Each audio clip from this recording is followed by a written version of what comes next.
Okay, so hello everyone. I'd like to introduce myself. My name is Gabriel Langi. I'm from the University of São Paulo, and I'll be sharing the session today. And to start, we have here Obinna Abah from Queen's University in Belfast, who's going to talk about quantum control and quantum technology. Thanks, Obinna. Thank you, Gabriel, for the introduction, and then thank the organizer, Camille, Ilya, and Francesco for putting together the workshop. And I'm currently at Queen's, and then thanks to the money from EPSRC that makes this possible.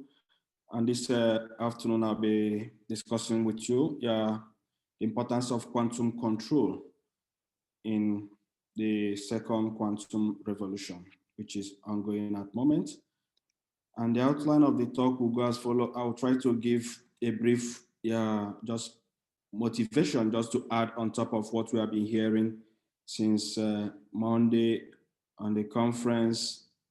And then I will introduce a particular type of control, the shortcut to adiabaticity, so which I will then use to discuss its application in quantum thermal device. Example is quantum refrigerator, and then also give some bounds which comes into play when we start to take into account that we are driving at a finite time. And then the second application will be in generation of non-classical states, and which we all know that this is quite important in quantum information and quantum computation and metrology. So let's get started. For me, one of the main motivation in all this is that over the years, we see that our machines and then laptop, computer, everything has been undergoing downward scaling. And for instance, today we are having this conference over internet, different parts of the world with our laptop, but one of the main bottleneck that we always find at times that we always experience overheating. So, and maybe the processing speed of applications and things like that.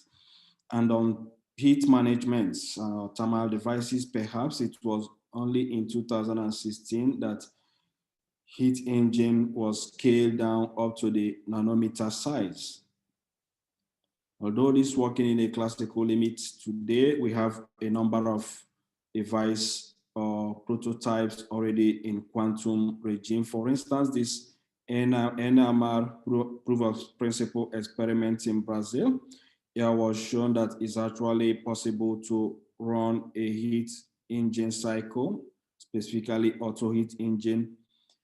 And here they show that one can get efficiency over up to around 44%. And then which, if we look at the plots here, we'll see that to get any positive output work, they have to be a threshold in time that must be exceeded. So it has to be around above 200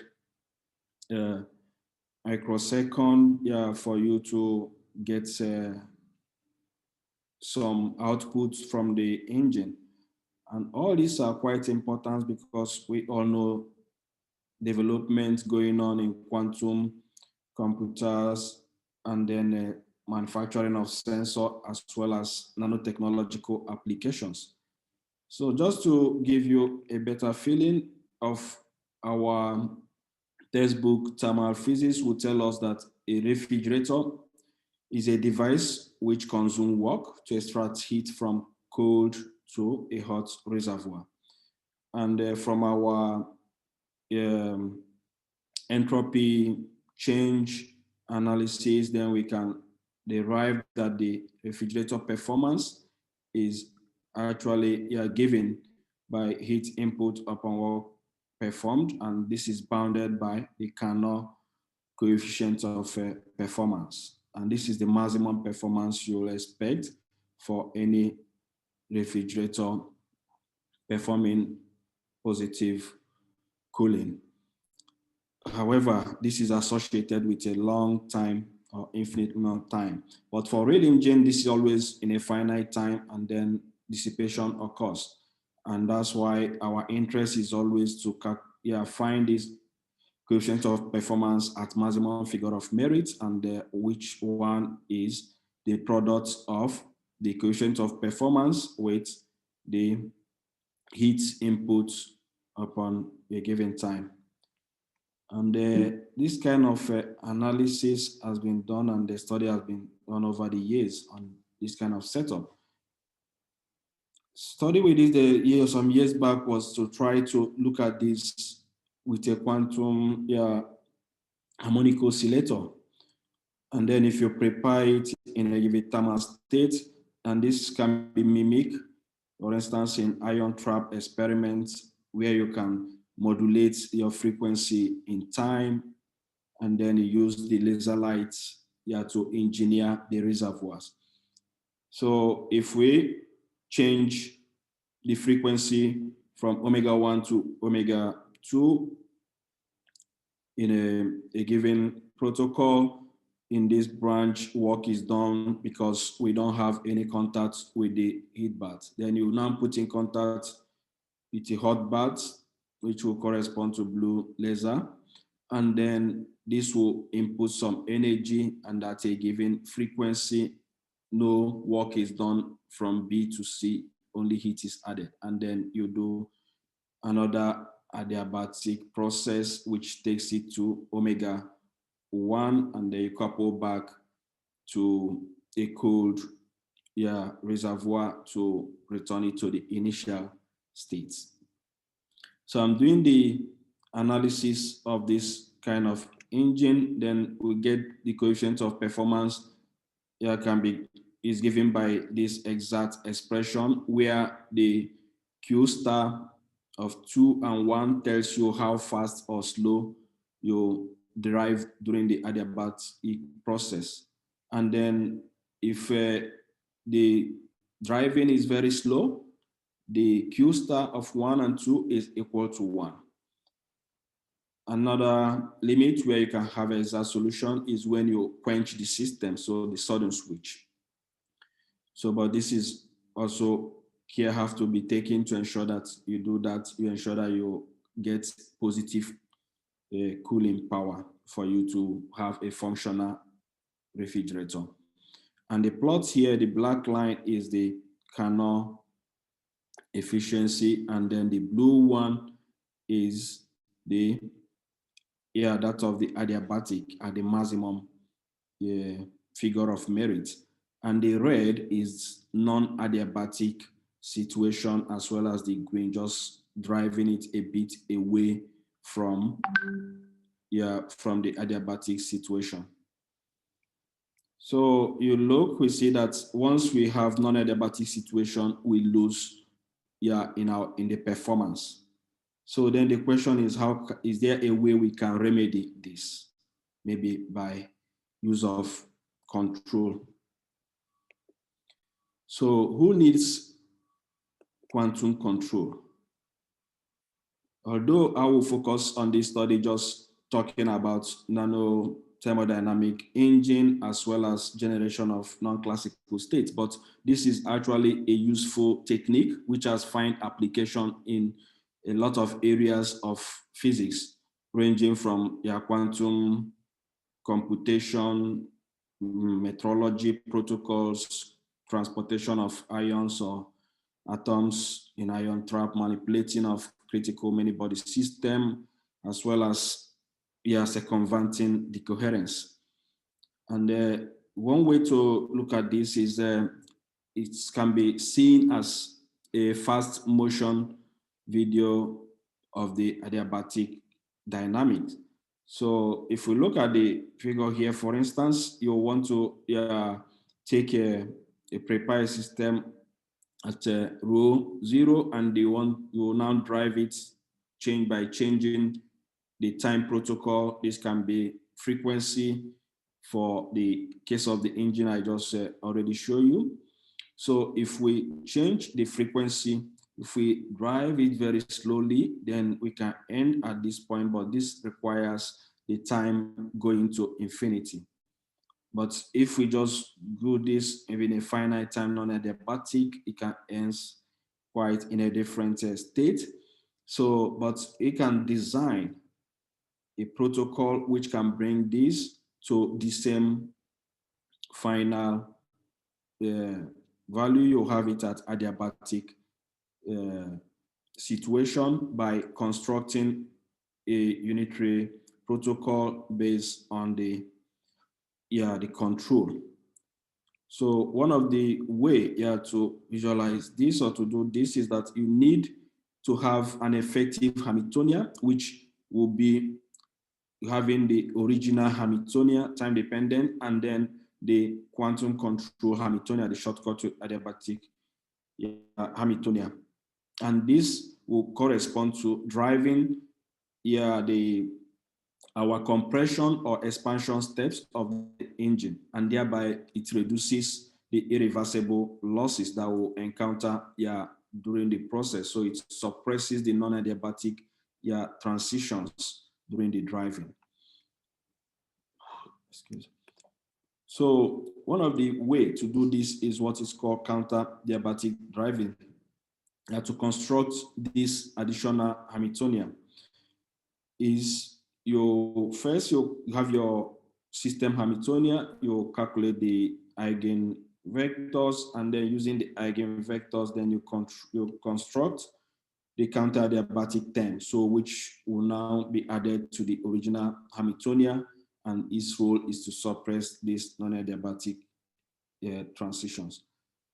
For instance, if we consider the harmonic oscillator, I already show you when it's working, used as in a heat engine cycle, then this will be constructed using the eigen vectors, and then if we now make a unitary transformation which takes it back to its original form, then that will be written in this form, where we have to ensure that the boundary condition, that the derivative at the beginning and at the end, as well as the second derivative, are equal to 0.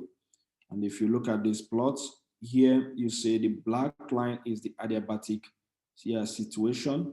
And then if you now construct the shortcut, although you can start reducing the time, so which means even though that you can have in some part of the transition where your frequency modulation can become negative, but is always at the beginning, at the end, what you have for the adiabatic situation.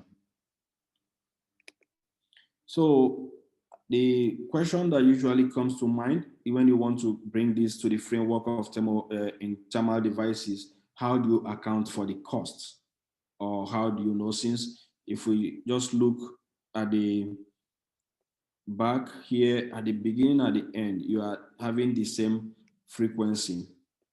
So, but one way we try to understand this is that, for instance, in our elementary power analysis, so is always that we take, for instance, if you consider the instantaneous power at any given time, let's say around 2 and then maybe around 8, here one can think that you think this is like same, but what if you look somewhere around 3 and then maybe 9 point something, this would be like as if no power is going in. So, but if you calculate the average power, which is based on integrating this instantaneous power, then you'll find a real power. That's what we learned from our elementary power analysis.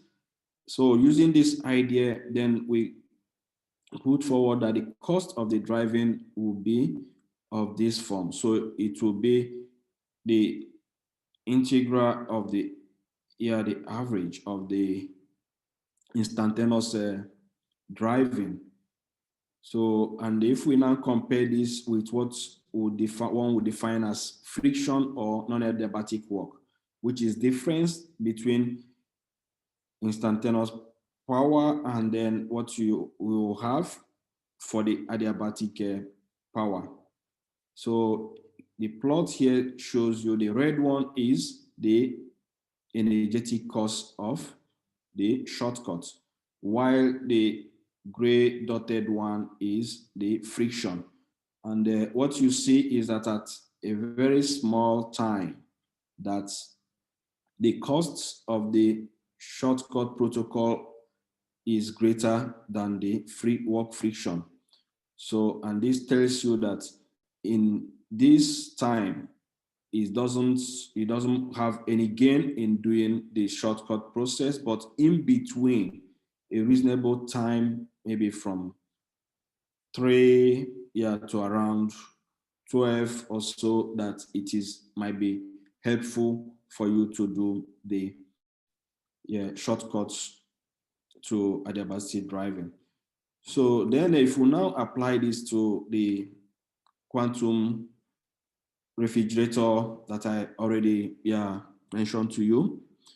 So if you now put the cost of the driving in the definition of the coefficient of performance and then analyze that, then the plot here in the left show you that the blue line is when there is the non-adiabatic situation. So you just drive, change, modulates in time.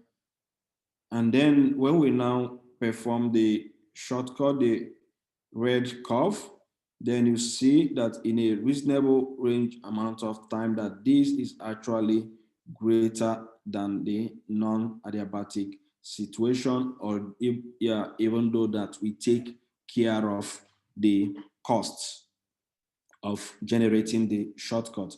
And the dotted black line here is the adiabatic performance. And what you have is that in long time, then all of them will saturate. So in a good, reasonable amount of time, the shortcut is quite performing better than the non-adiabatic situation. And then for very short time, then we see that it doesn't have any gain for you to be performing the shortcuts driving. So on the right hand is when we look at the cooling power, which is also another important characteristic parameter of quantifying the performance of a refrigerator.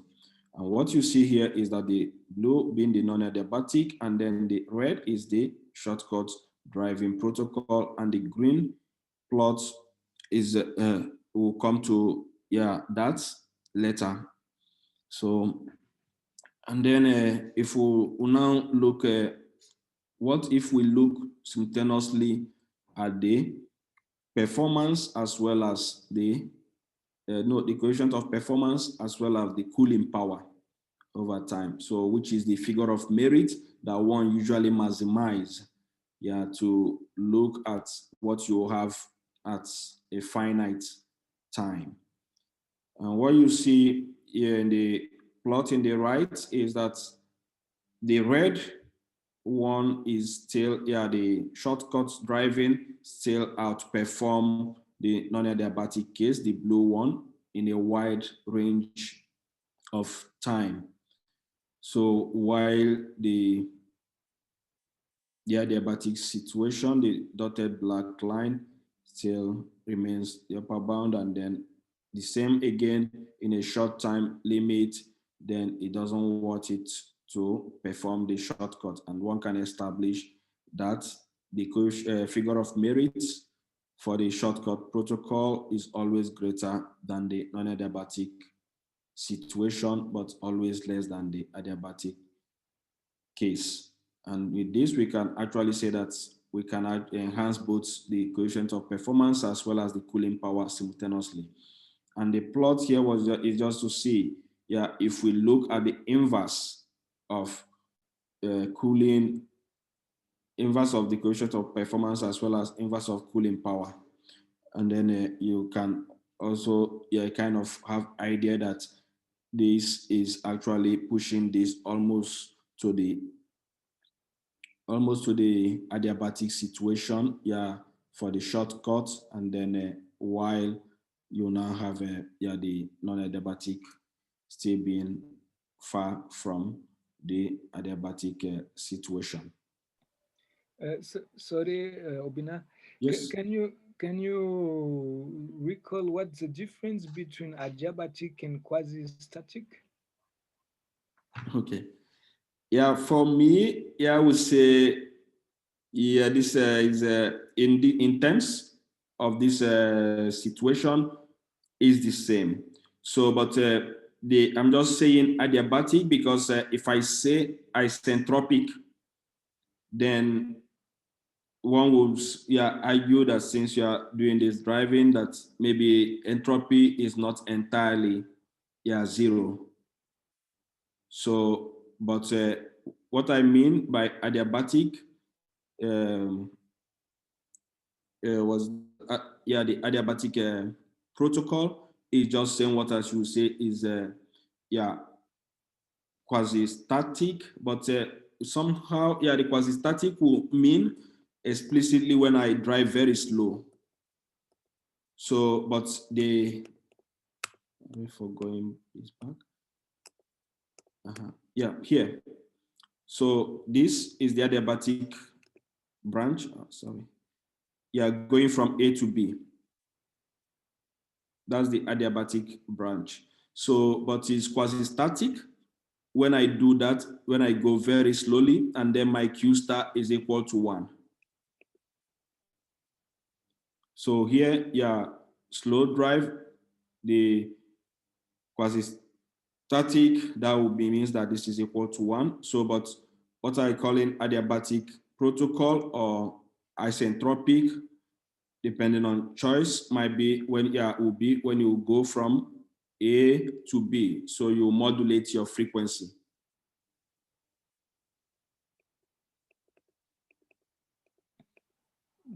Okay. Yeah, I think I'm still a bit confused, but yeah, you can go on. Maybe I will Yeah, follow. maybe we can, yeah, discuss yeah, Yeah. that's later. Then, yeah, the second part, yeah, of this is, yeah, if we, yeah, now try to understand, okay, since we have this driving going, yeah, we are, and then quantum mechanics tells us that there is a, yeah, speed limit to the evolution of a any given quantum system. Though recently this has also been like generalized to classical situation. So, and then if we now using this definition of Bose angle between the two given uh, initial and the final density matrix, then we can define our coefficient of performance as this, and then replacing the, yeah, the driving costs with this, then we can actually get an upper bound on the performance of the shortcut to the adiabatic protocol. And that's the green plot here. So we see that this is always, yeah, greater than the red one, which is the shortcut, yeah, protocol with cost. And then also here we use the same quantum speed limit, yeah, to bound the cooling power in the right hand plot. So then now move to the next application of this is a, so what I showed you was like, okay, we use this idea of using shortcut to adiabaticity to have a increase the performance of a quantum refrigerator, and which can also be done for heat engine. So, but and that's based on a harmonic oscillator. So, but one model or one system which is quite relevant for a huge number of setup is when we have a combination of two-level system, yeah, coupled to a harmonic oscillator. So this is the, yeah, coupling parameter between the two lambda, and then neglecting the fast rotating terms. So this is well-known James Cummings model. And at resonance, one can actually do a complete population transfer, from cited states 0 to one of the ground states in a time given by T of n, although this is not possible doing it at the same time for every number of n simultaneously. So, and this is a huge platform ranging from superconducting transmission line and then cavity QED and linear ion trap. So they always have this kind of model in such setup. So, and how can we construct the control in this kind of system? Let's imagine that you have control in the frequency. You can modulate the frequency of the two-level atom, and then which invariably translates. You can also control the coupling term. So to proceed, what we did here was to have this written like a set of Landau-Zener problem. So you have a large number apart from the ground state, then large number of n space, which can actually be written in this form. So, and this is basically just as our Landau-Zener problem, which you have the sigma z and then a sigma x, and they're both modulated in time. So where the spin-like operators of this form.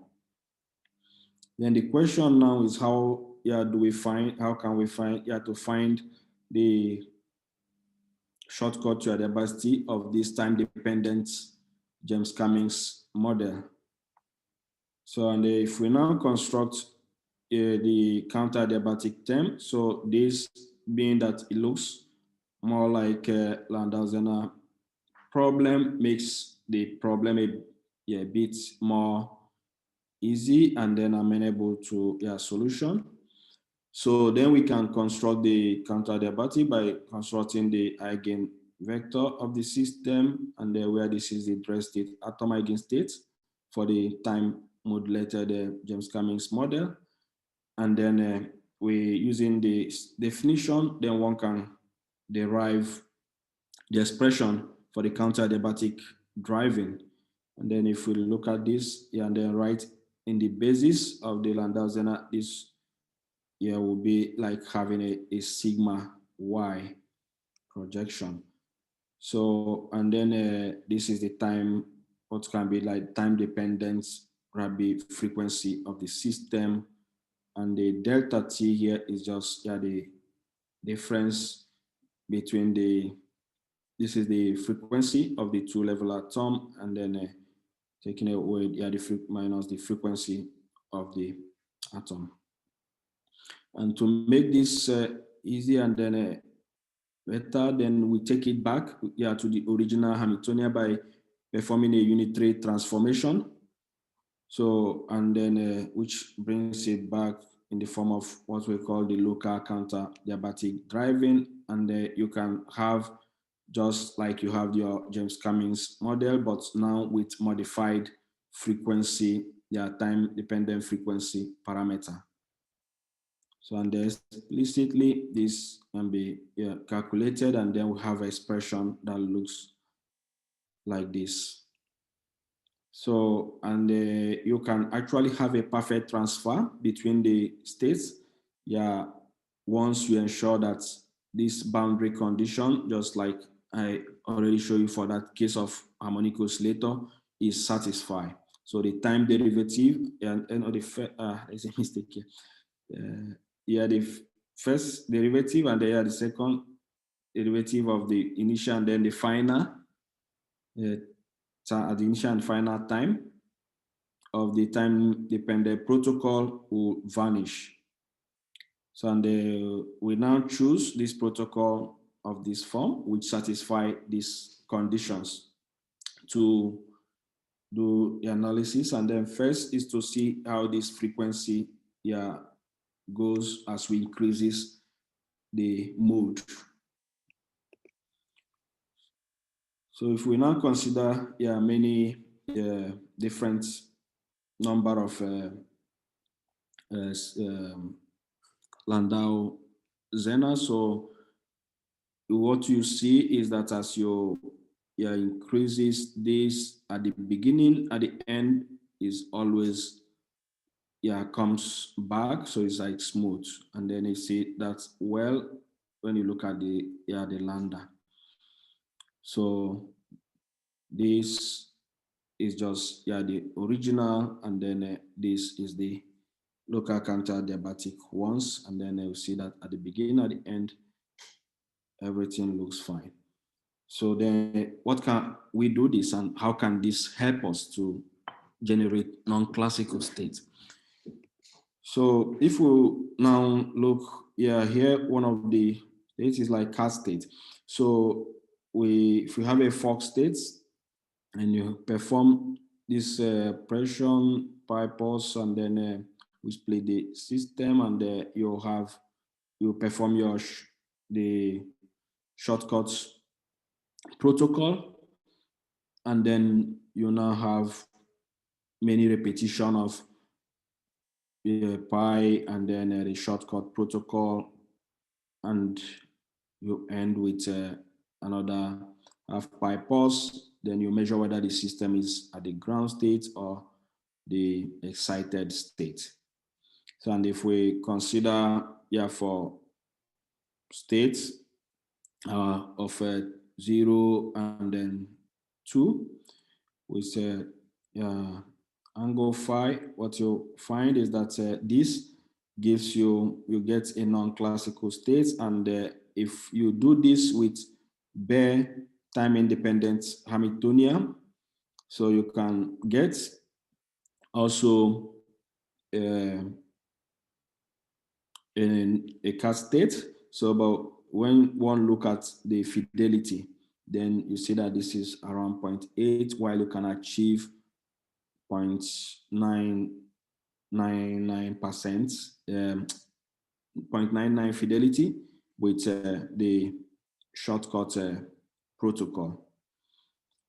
So if one asks the question, is this robust if against decoherence? Because as one will expect, you increase the coherence in your system, then you have a reduction in the fidelity. And what we did here was to validate this by doing some numerical simulation of the master equation, where these are the dissipator associated with the sigma z, and then the phasing, the spontaneous emission, and then also heat and loss. So, and what you see here is that if you look at the infidelity of the system, so this is like H plus LO is when the heating and the loss is assumed to be same, and then dominant, and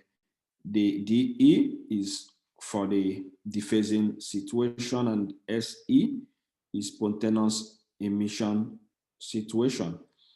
So, and the dotted line here, that's when the gamma is 0. The gamma over, gamma is 0.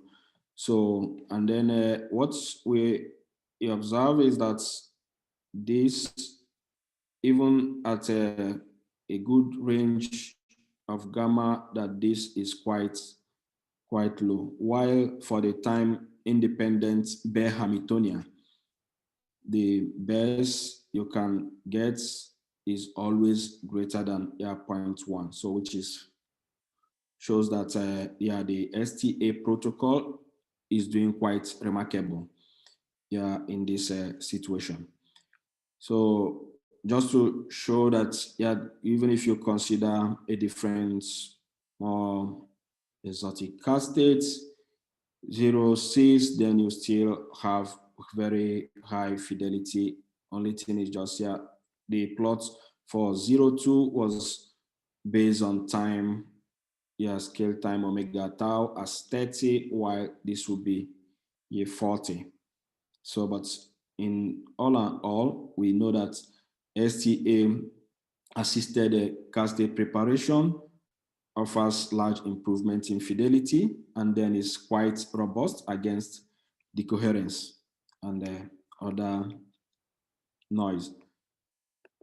So the Yeah, sorry, yes, just to so you still have around 5 at most 10 minutes, okay? yeah, it's fine. I'm almost there. So yeah, then if next states we consider is there is actually what people call photon addition. Yeah, that by doing photon addition or subtraction from a state, then you can create a non-classical state. So which is means you create a non-classical state by removing some photon from removing some vacuum contribution from the system. So, and this is like well known, and there has been also application where they try to use this to do some quantum algebra. So the question we ask is, can STA assist in this kind of operation? So, and if one just take, okay, for instance, that we have a system, here we start in a excited state. So we know that we can actually transfer the states down to the lower level from excited to the ground state, from 0 of the excited to 1, and then all that. So how would this state looks? So there will still be also, if you make this perfect transfer, do we have any advantage, or is it classical or non-classical? So and we investigate this, and what you see is that by removing a vacuum and then population shifting, you actually generate a non-classical state. And the left hand here is the Wigner function of the protocol. So, and here also the distribution, you see that is actually quite non-classical. And the question now is, what is the difference between it and then if one have done the photon added state? Yeah, this is supposed to be photon shifted state. So, but this now to see whether which one performs better. So what we did was to integrate the negativity of the Wigner function. That's the negative part of the Wigner function, and do the calculation for the photon added state as well as the shortcut to the adiabatic assisted protocol, which is the photon shifted state. And what you see is that this photon shifted state always outperforms the photon addition state. So, and the insert here is just telling you when we normalize the photon shifted state with the photon addition state. So you see that both one, this quite increases. Is the difference are quite remarkable. So and all this is based on a platform or model which can be realized in wide range of parameter. So with that, already come to the conclusion of the part of the talk. So I've tried to show you that quantum control is actually a useful resource or useful thing to do or have when studying thermodynamic devices, and also doing some quantum information process like non-classical generation of states. So with that, the take home message on this talk, I would say is I've tried to convince you that STA refrigerators can actually outperform their conventional counterparts.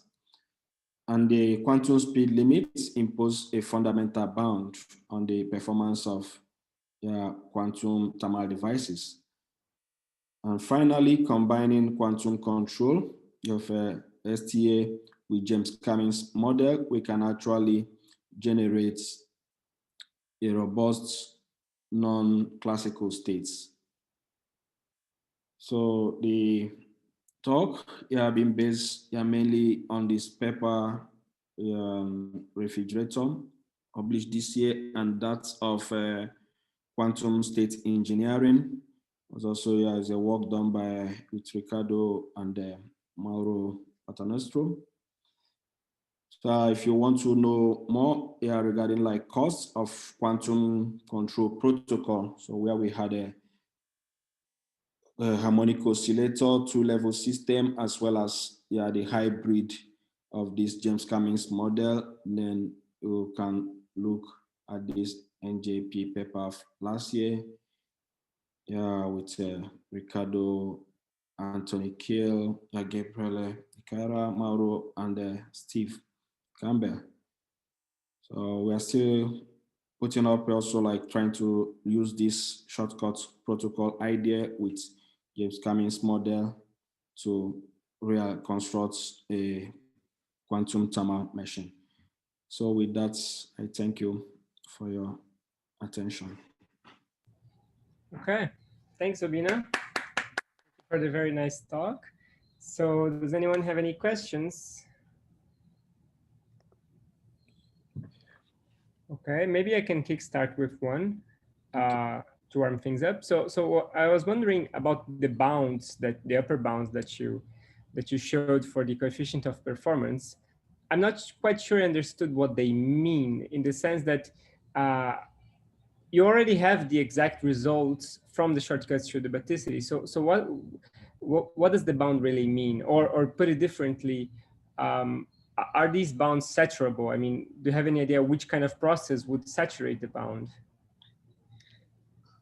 I would say this is still like a kind of work in progress, or a study that is not yet fully understand. So, but the idea is like, okay, since we know we are driving this in time, so we expect that the shortcuts to the basti, if you look at this red line, so in a short time is bigger than this, and then maybe if one is even doing maybe or trying to optimize it or so, is there any bound that is imposed by quantum mechanics so that it cannot exceed? So that Right. was like the idea we are having here. So which means, okay, since we have this time driving protocol, then try to relate it. But one thing I have to mention here is that if you have member from the Sebastian Efner talk on Tuesday, so he tried to say this quantum speed limit. So there is actually a whole range of form or bounds.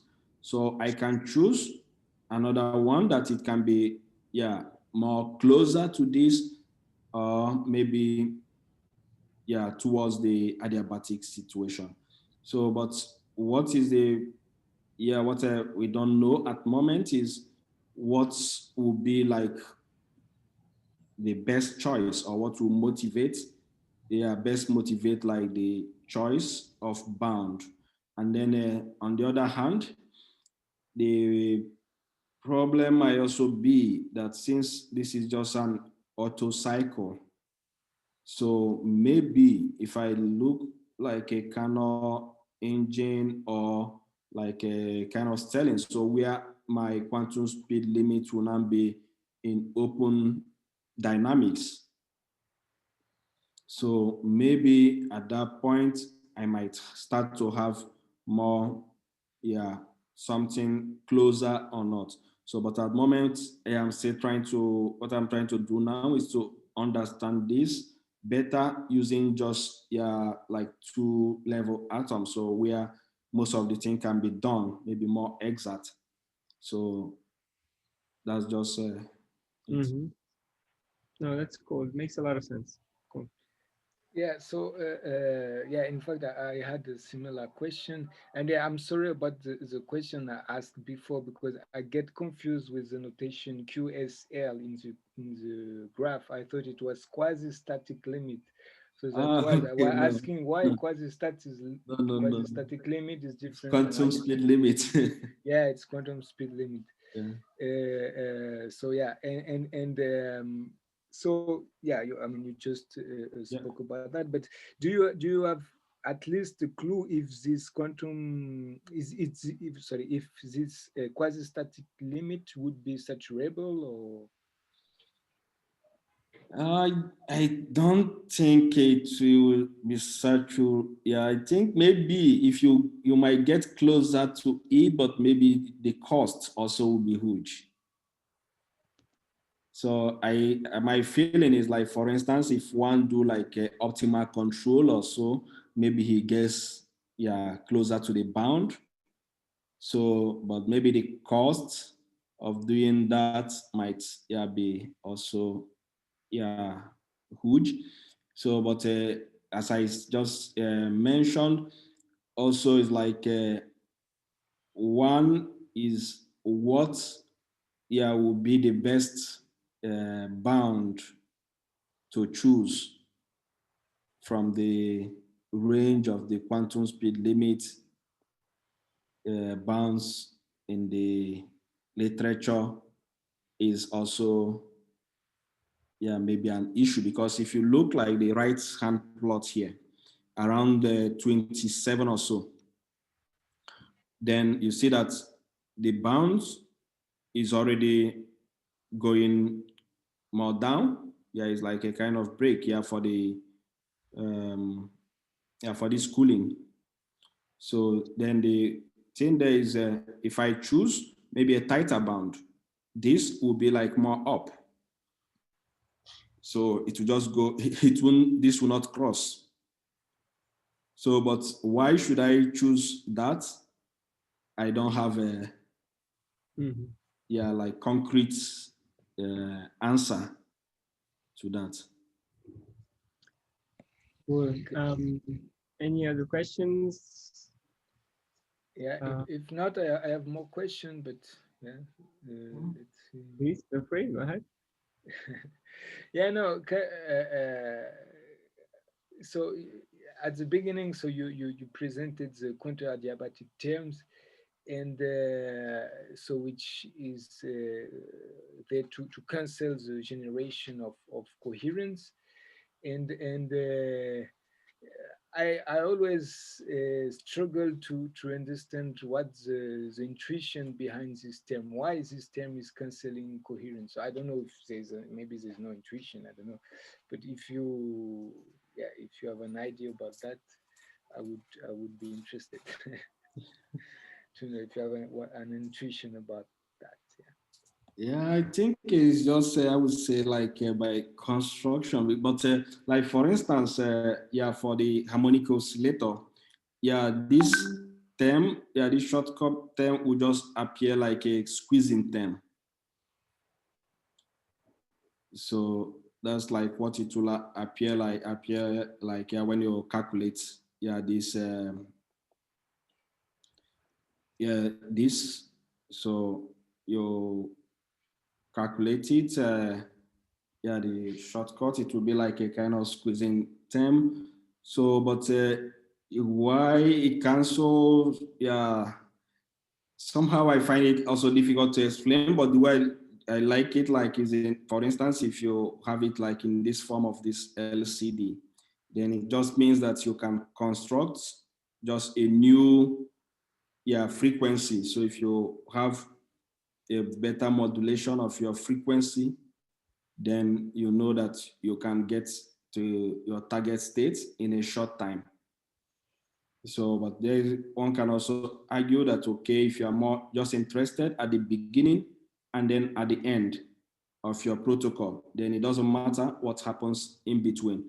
So, but if we look like the single ion heat engine, what you do there is like you run your engine in as your mode, and then you couple in the other mode. You run in X and then you couple like in Z. So meaning that during the protocol, you are moving this, then you are doing some work. So you are doing work, and then at the end, so you get, maybe you couple your bath, and then you go on. So you don't really, you can't take away, okay, that's by just what I do, but somehow I just have the feeling that maybe having more experiments like on this may help to understand better what is actually going on. In fact, Obinna, while we're at this slide, I had a technical curiosity. Yes. So I understand why you have to choose the boundary conditions on omega to be, omega I and omega F in the beginning and end, but why do you have to choose the derivatives to be 0? And also, I mean, from the plot in the left, it doesn't look like omega dot is 0 at the boundaries, because it doesn't sort of enter flat. It enters like at an angle or something, no? This is just to ensure that you end at the same point as the beginning and the end. So because this guy has to vanish. Right. Oh, okay, I see. So this guy has to vanish at the beginning and then at the end. But then on the plot, I mean, is this happening there? Because it doesn't look like it. I mean, yeah, it's happening. It's like a polynomial which satisfies this boundary condition. Right. It's just probably not visible in the. Yeah, it's just not visible. It's a fifth order polynomial that satisfies this. I see. Cool. So, and then this is just, you increases the, reduces the time, and then it goes down. Mm-hmm. Okay, so I guess if there are no other questions, we can thank Obinna again. Maybe, sorry. Oh, okay, go ahead, Camille. No, I say we still have 2 minutes. Now, maybe just a very quick question.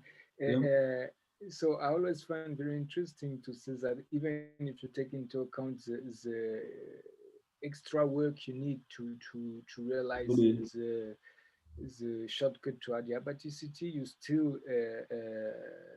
perform better. And my question was,